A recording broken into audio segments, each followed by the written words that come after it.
네, 새로운 달 9월이 시작됐습니다. 월간 투자 전략 함께 할게요. 박희찬 이사님 모셨습니다. 안녕하세요. 네, 안녕하세요. 안녕하세요. 덥지도 않고 춥지도 않아서 네. 저는 9월이 참 좋더라고요. 네. 제 네. 생일도 있어요. 아, 진짜요? 아, 네. 축하드립니다. 9월이 그래서 뭐 좋긴 한데 네. 보니까 이제 8월 마무리될 때 쭉 자료들 나오는 거 보니까 역사적으로는 사실 미국장 9월이 제일 저조한 한 달이었다. 뭐 이런 이야기들을 하더라고요. 아, 그렇습니다. 네, 그래서 올해 9월은 어떨지에 대한 이야기 해보도록 하겠습니다. 일단은 저희 8월에도 이 자리에서 월간 전략에 대한 이야기를 나눴었는데 8월 한 달 봤을 때 가장 중요한 이벤트는 23일 예정돼 있는 엔비디아 실적이다라는 이야기 했었죠. 네. 일단 그거부터 좀 리뷰를 하고 넘어갈까요? 예, 일단 실적을 걱정을 했던 사람들은 그렇게 많지는 않았던 것 맞아요. 같아요. 예, 일단은 컨센서스 전망치보다는 좋게 나올 거라고 생각을 했었는데 그게 이제 어느 정도 수준이냐 네. 이런 부분이었던 것 같은데 그런 기대치를 또 훌쩍 넘어버렸던 그런 결과였던 것 같아요. 네. 예, 여기 이제 차트를 보시면 막대 그래프가 실제치고 네. 그 중간에 이제 선 들어가 있는 게 예상치인데 지난 5월달 발표 때 대비해서 이번에 서프라이즈 강도가 훨씬 더 높았습니다. 그러네요. 네, 그러니까 어쨌든 7월 중순 이후에 이 기술주들이 좀 조정받았던 이런 분위기를 좀 이제 반전시킴에 있어서는 어느 정도 역할을 분명히 했다 이렇게 말씀드릴 수 있었던 그런 내용이었던 것 같아요. 네. 지금 말씀하신 대로 EPS도 그렇고 매출액도 그렇고 지난 분기 실적 발표 때보다 이번 분기 실적 발표 때의 실제 실적이 컨센서스 대비 훨씬 강력한 네. 수준으로 발표가 됐습니다. 다만 주가의 반응은 당시와 비교했을 때 더 강했냐면 그렇지 않아요. 그렇죠. 예, 우리 이제 그 5월 24일 날 엔비디아 1Q 실적 발표 때는 네. 엔비디아 자체가 뭐 거의 25% 오르고 맞아요. 네, 그다음에 필라델피아 반도체 지수도 거의 7% 올랐었단 말입니다. 근데 이번에는 엔비디아가 정작 그날 뭐 0.1% 올랐던가요? 맞아요. 예, 그랬고 필라델피아 반도체 지수는 3%대 하락을 기록했어요. 근데 물론 그 이후의 상황은 또 좋기도 합니다. 하지만 어쨌든 5월달 대비해서 서프라이즈 강도는 훨씬 높았는데 그에 비해서 이제 마켓을 끌어올리는 힘은 좀 확실히 이제 떨어졌다라고 말씀드릴 수가 있는 거죠. 네. 그 이유가 뭐라고 봐야 될까요? 뭐 그때와 지금이 다른 이유. 일단은 뭐 차트에서 나오지만 주가 레벨이 달라요. 네, 일단은 많이 올랐죠. 예, 많이 오르면서 이제 뭐 AI 관련된 버블 관련된 논란들이 좀 있었던 것은 분명한 사실입니다. 그래서 이제 저희가 이번에 실적을 주목을 했던 거고 실적이 잘 나오니까 일단 버블 논란을 조금 한 발 뭐 뒤로 물러나게 하기는 했어요. 네. 하지만 그래도 공격은 여전한 상황입니다. 일단 레벨에 대한 부담이 하나가 있고요. 네. 그다음에 또 하나는 매크로 여건이 5월 달에 인식하던 것 대비해서는 조금 나쁩니다, 사실은요. 네. 예, 그 부분이 아무래도 뭐 엔비디아는 뭐 설령 좋을지라도 뭐 엔비디아 실적 이번에 보니까 뭐 매출액의 엄청난 증가가 다 데이터 센터양, 맞아요. 뭐 AI 관련 매출이잖아요. 네. 근데 이제 그쪽을 주력으로 하는 회사가 또 그렇게 많지는 않은 거죠. 그러니까 여타 기존 비즈니스가 많은 반도체 다른 기업들까지 또 다 끌어올릴 수 있느냐 그런 문제와 관련해서는 또 이제 다른 판단이 가능한 그런 어떤 매크로 상황의 변화가 최근에 좀 발생했다 이렇게 말씀드릴 수가 있습니다. 일단은 주가 자체가 굉장히 많이 올라와 있는 상태에서 좋은 실적이 나왔다라는 게 1분기 실적 발표 때와는 좀 다른 부분이고 또 한 가지는 매크로 여건이 당시보다 조금 악화된 부분들이 있다라는 이야기인데 그 매크로에 대한 이야기를 좀 해보도록 하죠. 일단은 지역별로 봤을 때 중국 이야기를 하지 않을 수가 없을 것 같아요. 그렇죠. 중국은 이제 최근에 그 우리말로 이제 벽개원, 그 부동산 회사 뭐 디폴트 이슈가 제기되면서 중국 부동산 리스크가 다시 한번 시장을 좀 흔들었던 뭐 그런 상황이 있기도 했습니다만 어쨌든 지금 중국이 전체적으로 내수가 활발하지가 않습니다. 최근에 발표됐던 중국의 7월달 소매 판매 증가율이 전년 대비해서 약 2%대 증가율을 기록을 했어요. 네. 사실 우리 중국 기준으로 소비가 2% 증가한다는 것은 정상적이지 않죠, 사실. 예. 근데 이 상황에서 집값이 지금 하락세를 보이잖아요. 지금 부동산 뭐 공급 과잉 어쩌고 저쩌고 하면서 거기다가 주가도 지금 조정받고 있죠. 그러니까 이 소비 활력이 좋지 않은데 자산 시장도 썩 그렇게 뭐 소비를 좀 뒷받침하는 방향으로 지금 움직이고 있지는 않은 상황이죠. 그러다 보니까 이제 전체적으로 좀 내수 활력이 떨어져 있고 당연히 건설 투자도 지금은 좋을 수가 없는 그런 상황이라고 말씀드릴 수밖에 없어요. 일단 뭐 중국의 내수 분위기 좋지 않다라는 것 첫 번째로 중국에 대해서 이야기를 했고 수출도 사실 상황이 썩 좋진 않아요. 그렇죠. 예, 중국의 수출에 대해서는 한마디로 더블 디비더라고 표현할 수 있습니다. 네. 그러니까 사실 올해 연초에 이제 뭐 리오프닝 한다 어쩐다 하면서 이제 제조업이 좀 살아나고 수출이 실제로 이제 전년비 다시 증가세로 반전했었단 말이에요. 그러다가 그게 얼마 안 갔습니다. 네. 바로 이제 수출이 감소세로 전환됐고 최근에 지금 10%대 감소율이 2개월 연속해서 지금 진행이 됐어요. 자, 그러면 이제 앞서 말씀드린 대로 내수가 좀 슬로우하고 거기다가 수출도 지금 더블딥 침체 상황으로 갔어요. 네. 그러면은 당연히 이제 기존에 중국의 재고 부담이 컸었는데 잘 그게 해소가 되지 않겠죠. 그러니까 이제 우리 뭐 일각에서는 중국이 지금 재고 조정을 열심히 노력하고 있다 이렇게 얘기를 하는데 데이터상 봤을 때 그런 노력들이 있긴 한 것 같아요. 예, 하지만 수요가 그렇게 활발하지가 않으니까 당연히 이제 재고가 소진은 되는데 한계가 있는 거죠. 네. 예, 그래서 요 이제 그림에도 이제 나와 있습니다만 지금 재고율이 보시는 대로 상당히 높은 수준에서 네. 잘 떨어지고 있지를 않습니다. 보시는 바와 같이요. 예, 그러니까 뭐 재고 조정 성과가 미흡하고 앞으로 재고 조정을 더 해야 되는 과정에서 생산 조정이 불가피하게 조금 더 진행될 수밖에 없다 이렇게 생각해야 되겠죠. 재고 조정이면 어쨌든 내부적으로 진행 중이라고는 하나 본질적으로 수요가 약하기 때문에 일정 수준에서 떨어지지 않고 있고 이게 이제 더 진행이 되려면 아무래도 생산 쪽인 조금 침체되는 흐름을 네. 추후에 더 보여줄 수밖에 없다라는 것이고 맞습니다. 중국 뭐 분위기 봤을 때는 일단 안팎으로 상황이 좋지 않다라는 것 이해를 했고 최근에 이제 뭐 경기 이야기하면 가장 많이 또 이야기하는 지역이 유로존이기도 해요. 네, 유로존은 실질적으로 좀 더 걱정을 해야 된다라고 보여지고요. 유로존은 경기 침체에 상당히 지금 다가섰다고 저희는 평가를 하고 있습니다. 네, 그러니까 뭐 복잡하게 볼 거 없이 여기 이제 차트에서도 저희가 준비해온 차트를 이제 한번 보시면 네. 되겠는데 일단은 제조업은 이미 침체 상황이에요. 네. 사실 지금 미국도 제조업 상황이 그렇게 좋지는 않은데 유럽은 조금 더 나쁜 상황이다라고 평가할 수 있겠고요. 서비스업이 올해 상반기에 좀 버티긴 했습니다. 하지만 지금 요 왼쪽에 이 유로존의 서비스업 PMI가 최근에 하락세가 선명하죠. 주황색 선이죠. 그렇습니다. 네. 그 떨어지면서 최근의 변화가 뭐냐면 50% 선을 하회하기 시작을 했어요. 기준선을 하회한 거죠. 그렇습니다. 이 50%를 하회하게 되면은 이 제조업 경기가 또는 서비스업 경기가 수축되고 있다, 위축되고 있다라는 걸 의미하는 거거든요. 예, 그래서 지금은 제조업이 이미 침체 상황이고 서비스업도 위축되는 단계로 바뀌었다라고 말씀드릴 수가 있는데요. 근데 유럽이 조금 더 나쁜 상황은 오른쪽에 인플레 상황에서 우리가 좀 이해를 해야 됩니다. 네네. 왜냐하면 지금 미국도 지금 디스인플레이션이 지금 발생하고 있지 않습니까? 상당히 이제 인플레이션의 하락세가 좀 비교적 완연한데 네. 유럽은 지금 요 그림에도 나와 있습니다만 코어 인플레이션이 전혀 떨어지고 있지 않습니다. 그러네요. 네. 그러니까 유럽의 특히 큰 문제는 식품 쪽에 지금 수급이 원활하지가 않아요. 예, 전쟁 때문에요. 그러다 보니까 식품 물가가 상대적으로 지금 높아진 상태에서 고통받고 있고 이게 이제 당연히 다른 물가에 다 영향을 미치고 있기 때문에 유럽은 다른 어떤 지역보다도 스태그플레이션에 조금 더 가깝다라고 평가할 수밖에 없습니다. 경기는 조금 더 떨어질 것 같아요.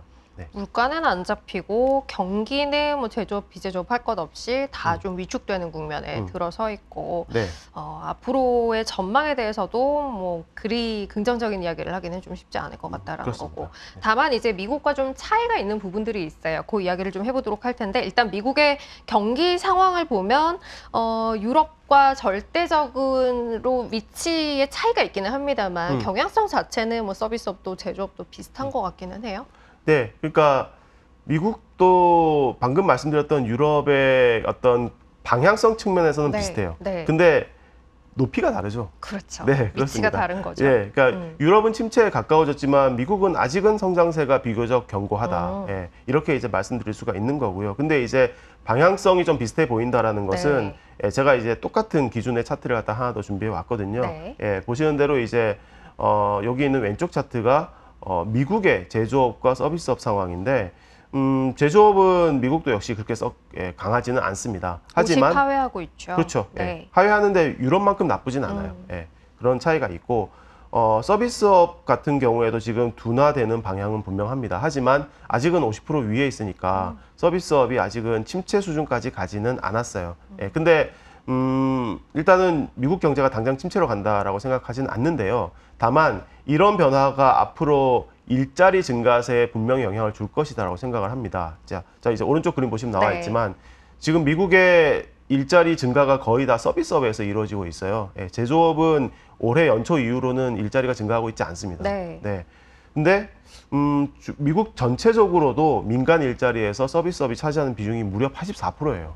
예, 그러니까 그러면은 미국의 일자리는 곧 서비스업 경기가 설명한다는 얘기죠. 예, 근데 이제 지금 아직까지는 서비스업 경기가 버티고 있습니다만 이게 둔화되고 예, 약간 기준선 아까 말씀드렸던 예, 그런 레벨에 가까워지고 있으니까 아무래도 서비스업 일자리가 좀 둔화될 것 같다라고 평가할 수밖에 없겠고 최근에 이제 그런 것을 뒷받침하는 예, 그런 데이터들이 조금씩 확인되고 있는 단계입니다. 네.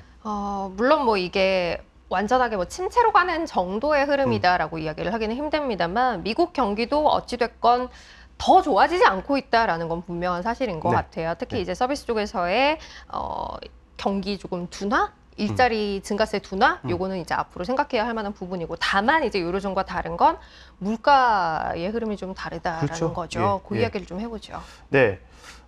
미국에서 이제 좀 더 희망적인 부분은 인플레이션, 그러니까 디스인플레이션이 조금 더 완연하다. 예, 이렇게 이제 평가할 수 있는 부분이고요.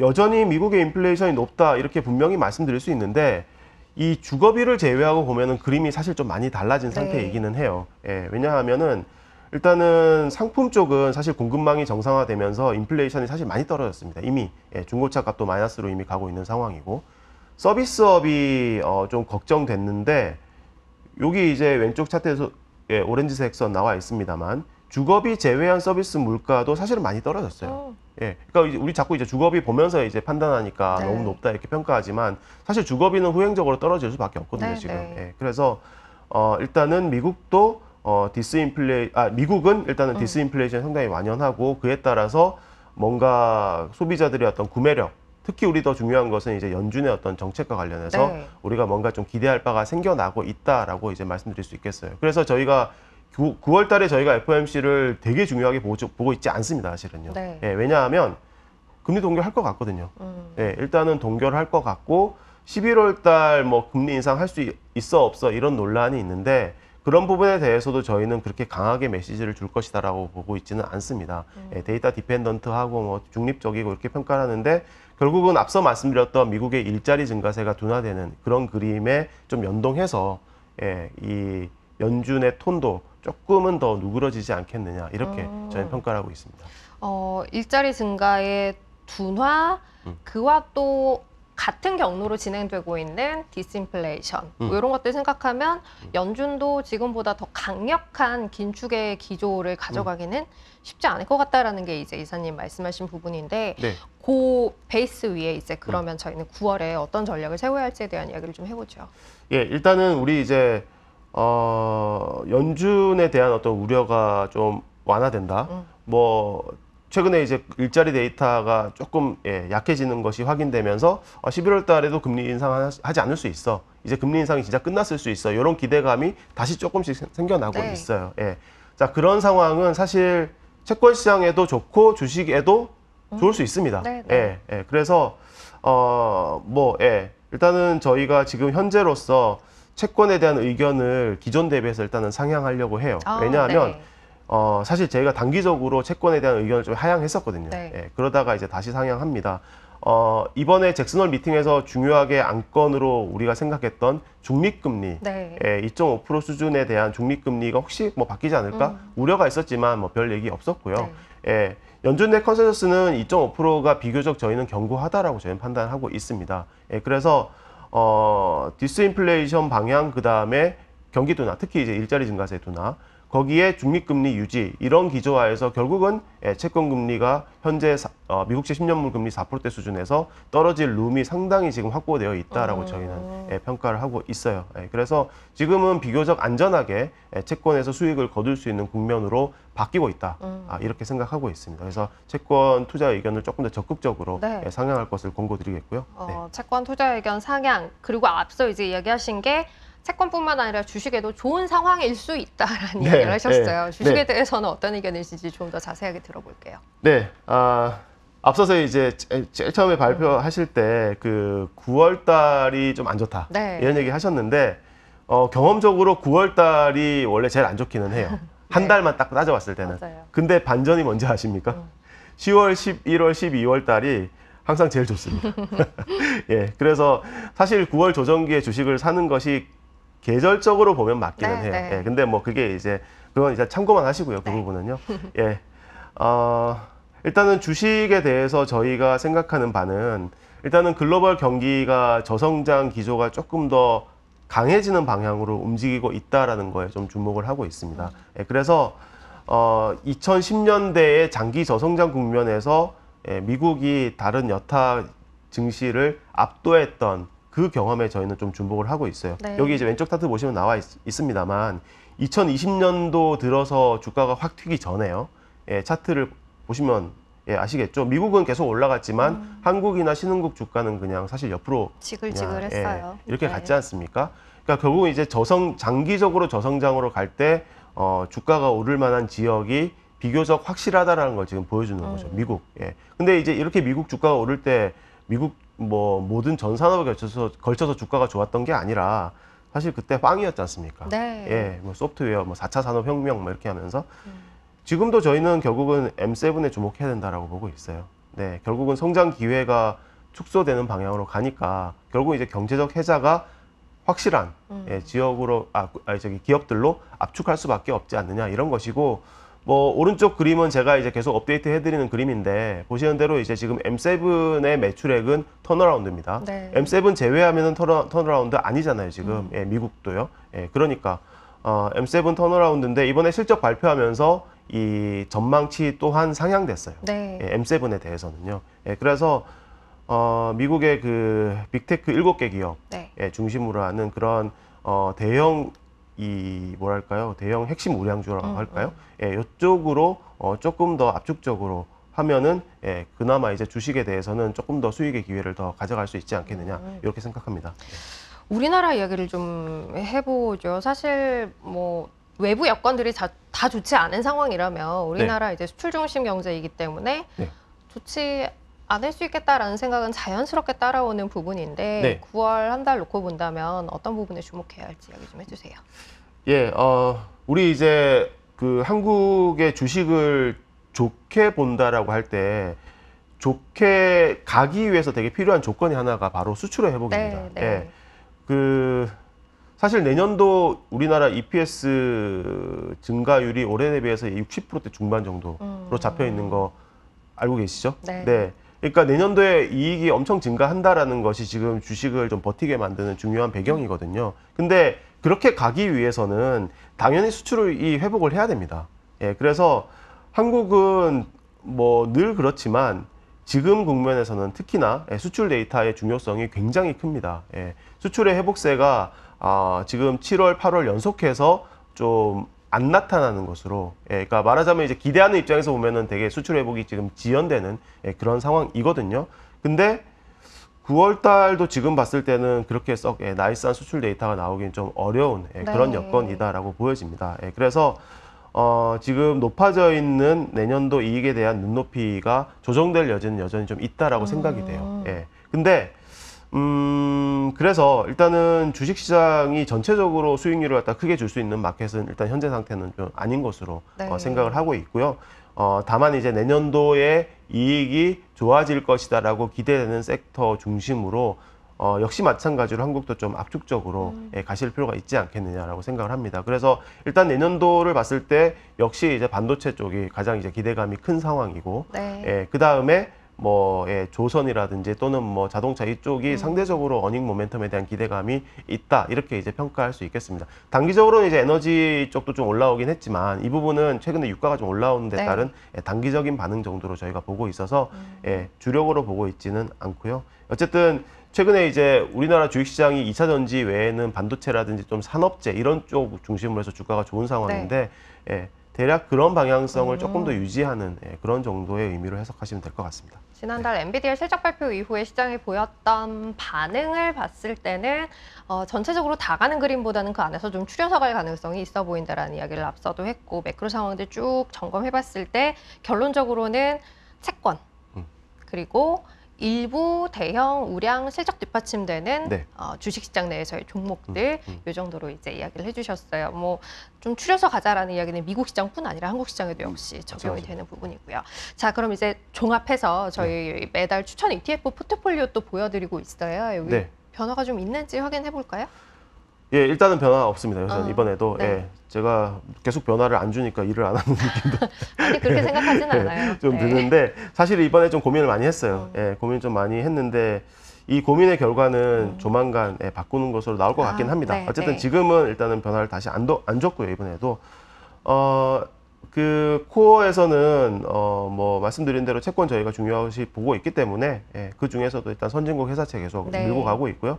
그 다음에 주식시장 전체적으로 봤을 때는 변동성이 좀 있는 장세로 보여져서 예, 저변동성 사실 예, 주가 5, 6, 7월 달에 저변동성 ETF의 성과가 조금 안 좋긴 했어요. 네, 하지만 네. 예, 변동성 장세를 좀 대비해 왔기 때문에 예, 8월 달에는 상대적인 성과는 좀 괜찮았고요. 그 외에 이제 세틀라이트 위성 자산군에서는 저희가 계속해서 성장 테마, 예, 특히 AI 중심으로 하는 예, 그리고 인도. 인도. 예, 네. 그렇죠. 저희가 사실 M7 앞서 말씀드렸던 미국 빅테크 외에는 인도 주식을 가장 선호합니다. 예, 국가별로 봤을 때요. 네. 예, 그래서 뭐 인도의 기업들의 이익의 추세적인 뭐 증가세를 계속 기대를 하고 있어요. 당연히 뭐 주가도 추세적인 상승세 기대할 수 있을 것이다. 네, 이렇게 네. 평가를 하고 있고요. 그 다음에 사실 최근에 성과가 가장 좋은 쪽은 예, 페이브, 미국 인프라 이쪽입니다. 네. 예, 어쨌든, 예, 뭐, US, 아메리카 퍼스트, 이러한 정책 일환 하에서, 예, 그런 뭐, 여러 가지 움직임들이 계속, 예, 이쪽의 주가를 계속 서포팅 해주고 있는 것 같아요. 그 다음에 저희가, 리츠를 저희가 지금 현재 선호하는 자산군으로 지금 올려놓은 상황이거든요. 네. 근데 리츠 주가가 되게 좋을 것이라고 아직은 생각하지는 않고요. 예, 그래서 고배당 리츠 쪽에 조금 더 배당. 집중하는 전략을 네. 저희가 추천드리고 있고 저희가 지금 추천드리는 예, 글로벌엑스 슈퍼 디비던드 리츠는 지금 현재 배당 수익률이 거의 8%에 가까운 상황입니다. 예, 네. 그래서 예, 주가만 버텨줘도 꽤 높은 수익을 줄 수 있다 이렇게 평가를 하고 있습니다. 알겠습니다. 말씀드린 전반적인 전략에 대한 관점 안에서 일단 모델 포트폴리오에는 변화 없습니다만 조만간 변화가 있을 수 있을 것 같다는 이야기 네. 주셨어요. 다음 달에 확인하도록 할게요. 월간 투자 전략 오늘 박희찬 이사님 함께했습니다. 고맙습니다. 네, 고맙습니다.